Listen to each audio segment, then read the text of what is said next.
Mari kita lihat bagaimanakah teknik, the hidden teknik digunakan.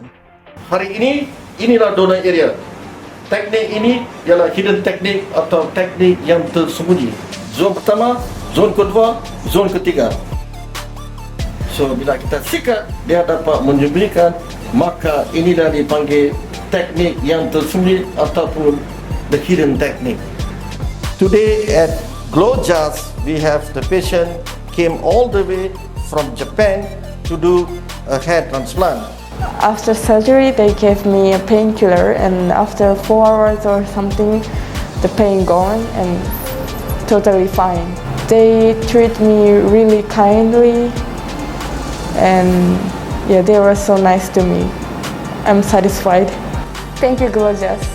This is the story of this guy, 30 years old, been having thinning of the hair. Let's have a look at the recipient area and the donor area. Today's day 7, we can see the hair is already starting to grow to cover the area. So in the SMART FUE, the donor area heats rapidly. The upper part of the hair, the upper part of the hair able to cover now is undetectable. Hari ini hari ke-7 selepas saya buat transplant. Kalau dulu saya malu-malu nak sikat rambut ke belakang, sekarang saya dah more confident.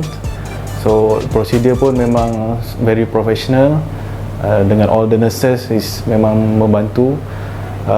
So saya nak terima kasih dekat Dato Profesor Dr. JasG. Terima kasih Dato.